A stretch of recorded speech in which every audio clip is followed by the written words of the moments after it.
Okay, now we are live. Now we are live. Very good, very good. Great. Okay. Hello, Karsten. Great to be Hi, with you. Piatã. Take two. Yeah, that's very nice.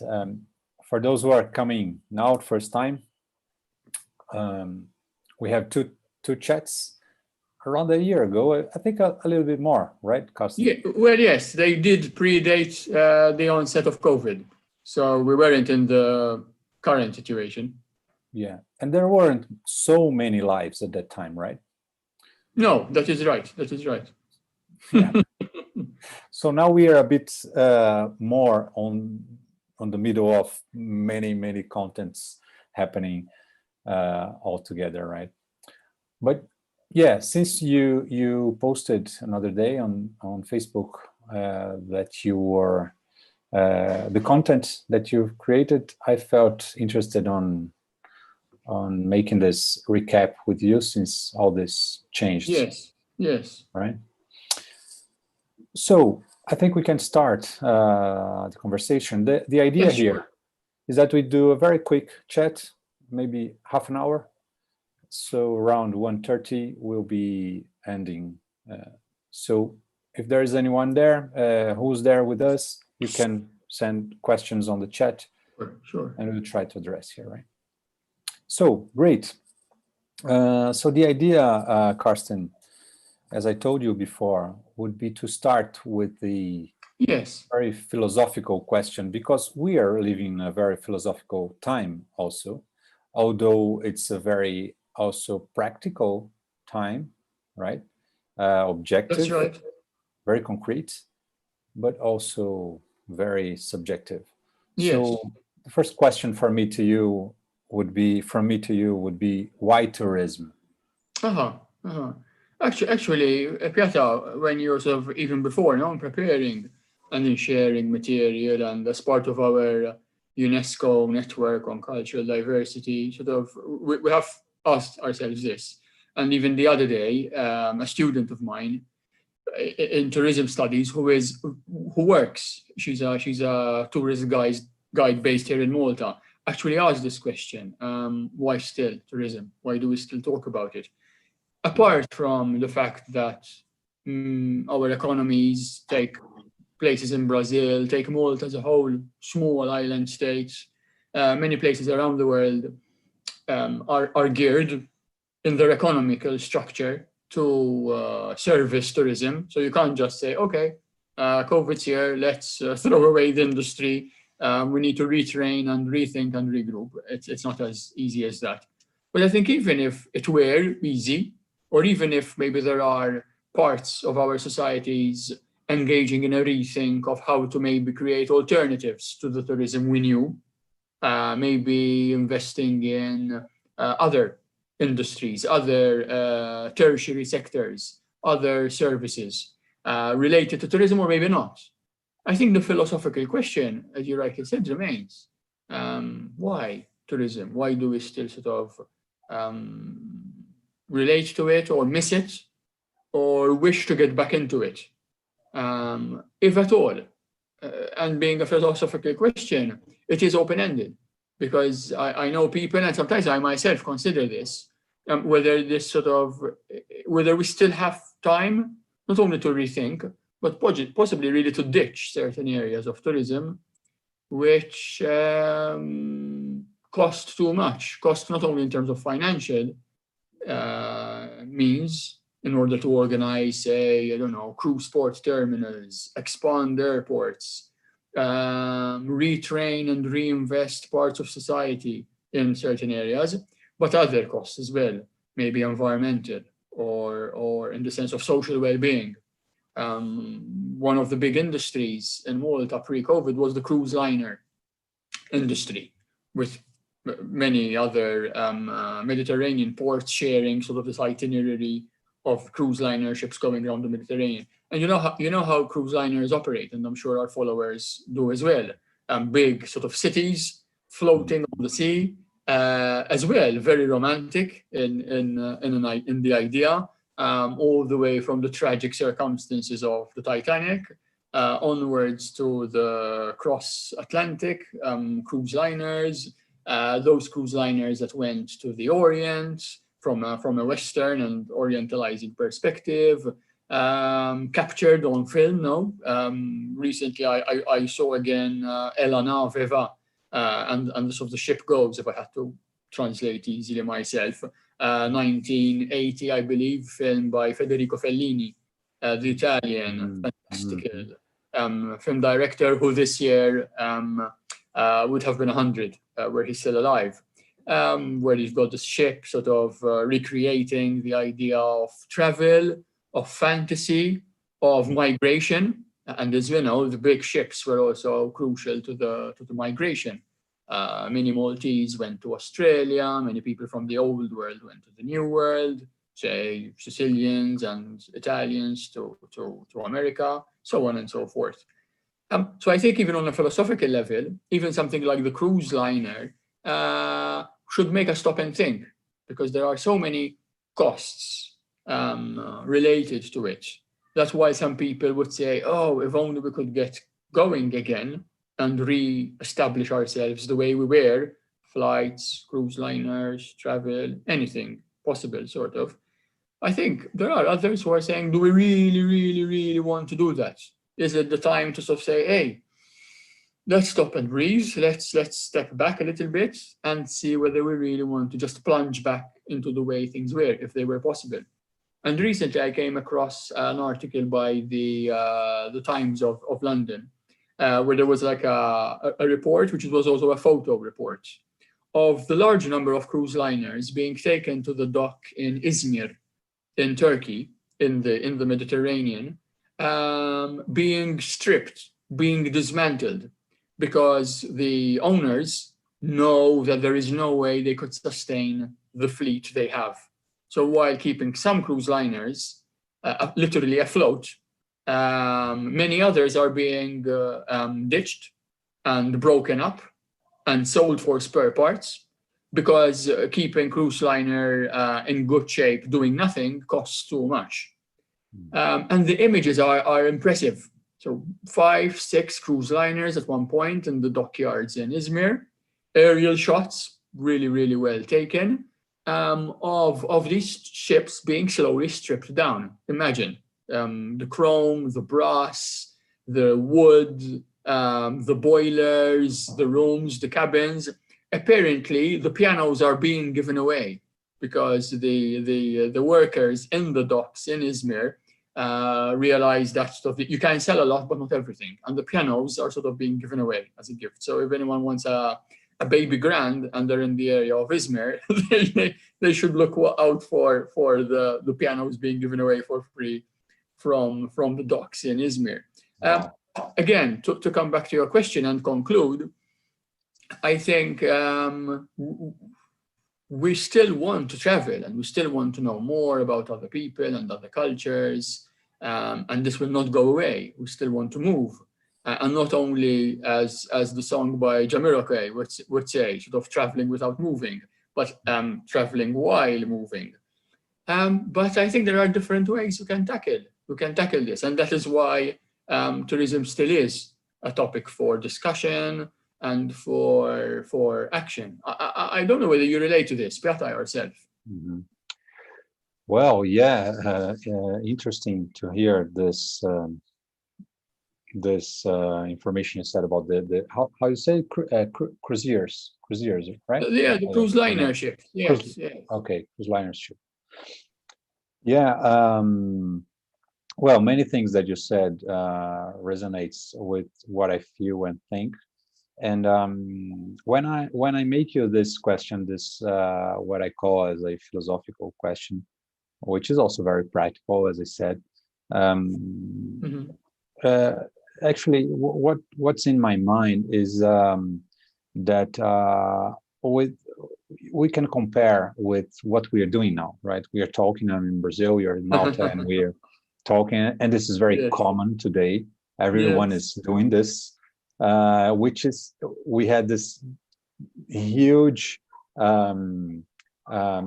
move to this kind of communication now because of the needs And but this connection was already there. These possibilities was already there, but not so many people were really using it, right? And that relates also to the businesses, right? Where many businesses are moving to home office or to working in distance, and they are seeing that sometimes it works even better sometimes, right? So people are starting, or maybe even therapy or psychoanalysis, people are seeing that they can do like this, and it happens, it really happens. So we are living in this technological era, right? That maybe it's only starting for those who believe in astrology, right? We are starting in the A new age. Aquarius age, exactly, which The age of is Aquarius, yeah, like the old song. yeah, exactly, like the music. And it brings this technology. We're just starting, right? As we say, we're going to Mars, we're going to Moon, we're going to we'll do tourism in this place, maybe, right? And but also all this genetics and AI and all this. So what I'm saying is that there is also this movie experiences with VR and virtual Yes. reality, and you start experiencing things from the place where you are, right?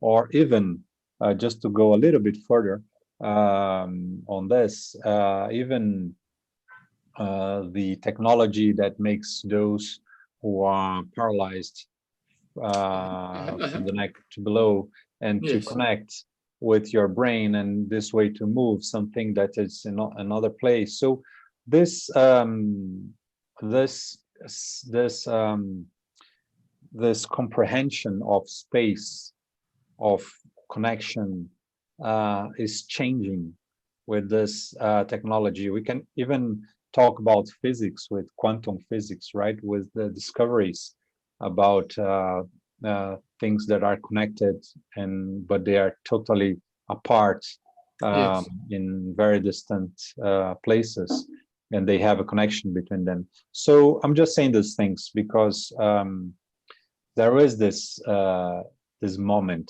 we're living in, and sometimes I think, oh, should we do tourism by distance? Does it work as it works to do a chat like this, for example? Yes. But we know that the movement will be always there, right? We move, we have a body, we are in the concrete world, yeah. And There's a physical dimension. yeah, and as soon as we learn how to deal with this virus, and the society can reorganize itself, we will be able to reach other places physically better, or to get back to a movement that we had earlier. So when I think about tourism and why tourism, all this comes to my mind. We have this inner necessity of knowing the different, the new, to have new experiences, and but as you said, what we are doing, the way we understood tourism till today, had all these problems, like sustainable problems, cultural aggression, and non-educative activities. So that were very harmful for the environment, for people, for cultures, for well, many things. Yes. So it's like a punch we are receiving to learn how to deal with it. Yes. But we obviously won't turn the world upside down and start all brand new now, but we will have movements, right? Interesting. I think in a way we need to take the moment. We need to do something about it. earlier today, I was talking to a good colleague of mine, Dr. Anthony Patch, who was the first superintendent for cultural heritage here in Malta, and who today works on some issues related to UNESCO as well. And we were discussing this topic in relation to cultural heritage and experience of our cultural heritage. And he said to him, the human dimension, the human connection, it will remain strong. So whatever digital means we apply is fine. It can augment our experience. We can somehow discover some new way of engaging with heritage. We can add value or add different types of value. But the bond that people would create amongst themselves in relation to tangible heritage or through intangible heritage, which would be sort of the buildings and structures or natural landscapes around us, in relation also to our traditional knowledge, to the way we behave, to the way we engage with each other. So bridging both types of heritage, sort of. And to him, that cannot be substituted. It cannot go away. It cannot be simply supplanted by the virtual world, be it VR, as you mentioned, or some other sort of form of vicarious experience, which is not direct. And you also brought to mind what some sites around the world, from the Sistine Chapel in Vatican City to Machu Picchu, again, in South America, where there are people who are managing the sites who say, at least, thank God, we are open to receive whoever can come to these sites, even if it's one person or one family or one couple, sort of. And then I've also read some experience of people who have visited these sites and say, wow, it's amazing to be alone in the Sistine Chapel, looking at Michelangelo's Last Judgment. And it's amazing to be on the site of Machu Picchu alone, apart from people who manage the site. It's sort of really bizarre. It's really ironic to be able to experience certain cultural elements around us in the world today, only if you are in a position, maybe privileged or maybe lucky, to be able to be there.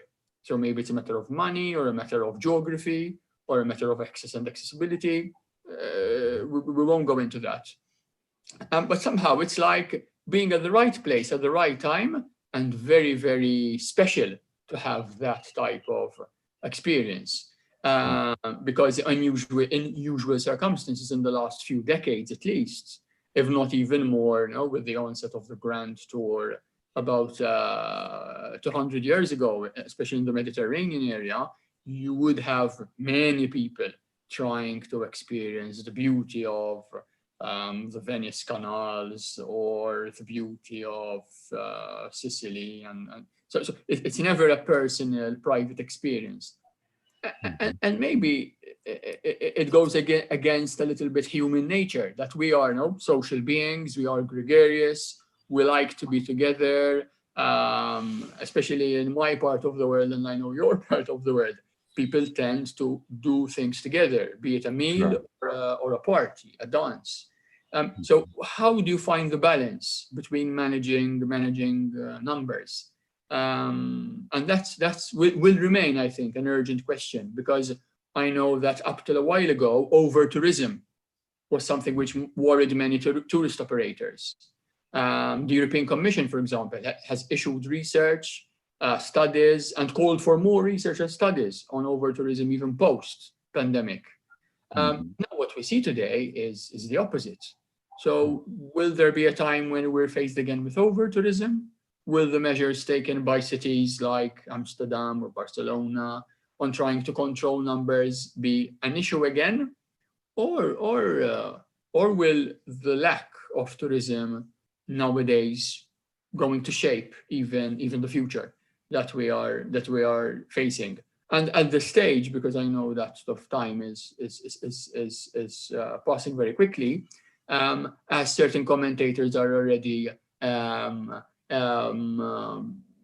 putting in front of us in order to urgently address, how will the current crisis link up with the climate change crisis? Because as many observers try to make clear, this may be nothing next to future crises, especially the climate change one.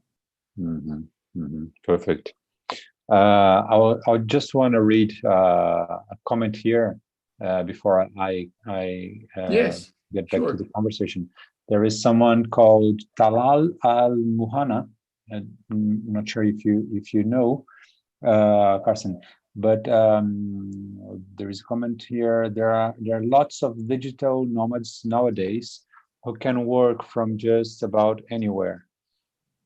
Perhaps new tourism could engage with such persons on a different experiential level, allowing them to work, live, connect with particular circumstances according to the new and unusual existing conditions. Yeah, exactly. I think it's reverberating to what we're talking about, right? All this online and offline, online and direct. Well, online can also be direct. Real life. Real life, yeah. I don't know how to call it, but yeah, in person tourism. And as you were saying, Karsten, we see the impact on so many industries, like the cultural industry, for the artists, the challenges that they are facing, this industries are facing now, and also tourism, as the ships examples you brought up. And this is also threatening the industries on its capacity of keeping its knowledge, right? Because people are losing jobs or are having less experiences, meaning less opportunities to grow in their businesses and activities. So we can see this the same times as you described the destruction of the ships. There is also this kind of destruction of the industries also, right? So we are losing things, right?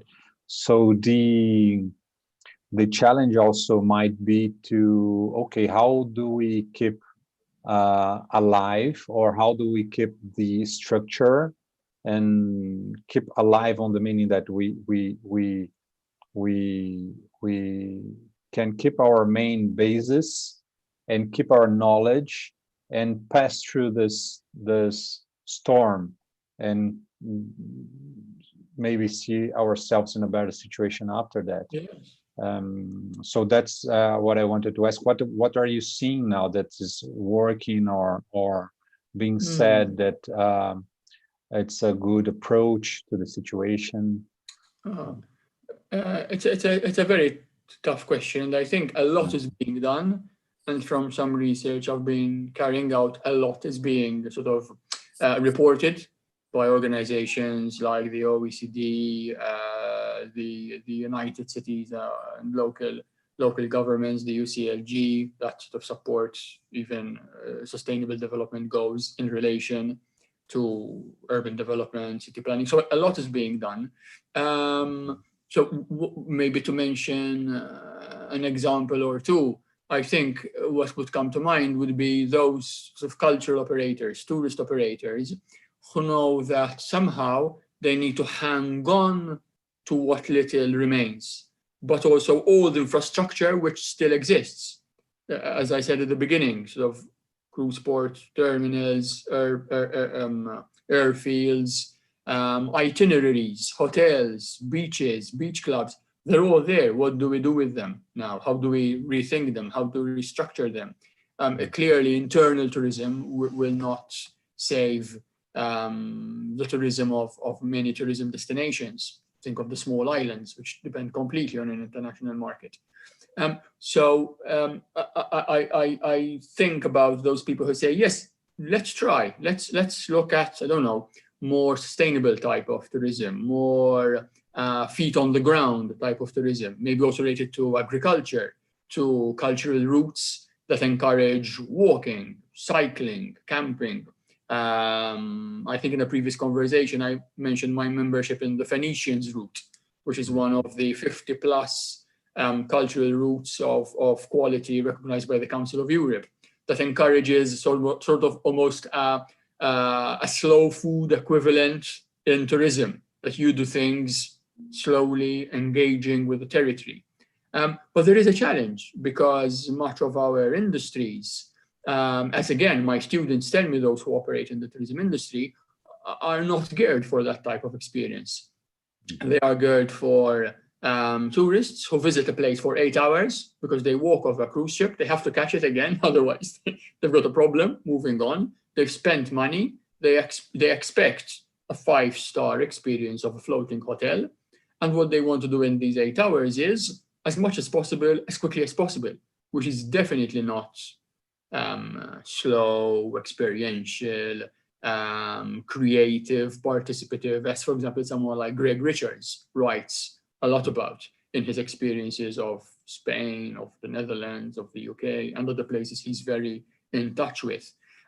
So I will just conclude by saying, even the term sustainability, which is being debated a lot recently in many fields, is a challenge in itself, because some people interpret sustainability as, let's pause, let's reboot ourselves, and let's try to find ways of, say, addressing the Sustainable Development Goals and the local 2030 development plan, also part of the same context, driven by UNESCO and the UN, in order to reach aims which are also economic, which are also about well-being, which are also about accessibility in society, always keeping in mind the long-term plan. But you do have others who also make us reflect that to sustain something means that, first of all, we need to define what we want to sustain.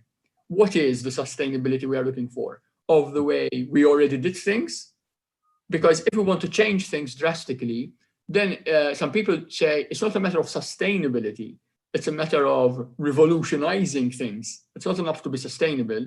We need to really change things and go in different directions. So we started off with a philosophical question, and maybe we can end off by me a bit turning back this philosophical question to you. Is it too idealistic? Is it too fantastical to try to aim for a practice which can challenge how many tourist-oriented societies operate today? Mm-hmm. In a word, is it too late, or is it still possible to change things? Yeah. Well, we are here, right? We're alive, so it's still possible. Hope is the last to die. Yeah, exactly. While we are here, anything is possible.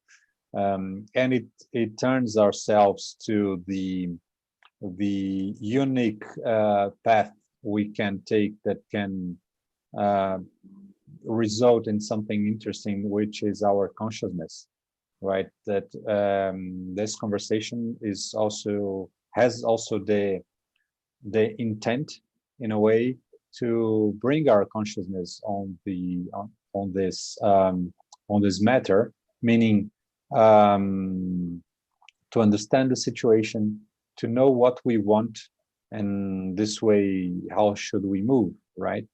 I don't think anyone would, I wouldn't say anyone, but most of the people would deny visiting one of these beautiful places you mentioned. It's like watching, it's in a way, it's like watching a good movie, or it's like contemplating a nice painting that you like, or going outside your house and look at a tree and nature, or talk to someone new. So all these movements of ours towards something new, it's a necessity of the human being to be alive and to be wealth, to have a good health, and so there is no other way than looking at all this and try to understand what are the mistakes and try to do it better, right? So I certainly believe we must have hope, right? And hopeful. yeah, Maybe as well through this conversation and whoever is watching us, maybe we have done our little part in sort of trying to keep these efforts going. Yeah, exactly. Thank you, Karsten. It was very good. Thank you, Piatã. Always a pleasure. Thank you, Talal, for your question. All others who have been with us, thank you also. If you want to leave any comment here, we can take a look afterwards and maybe comment on it also. And thank you again, Karsten. Hope to have a new chat again like this. Yes, till the next time. Yeah. Thanks. Okay, bye. Bye-bye.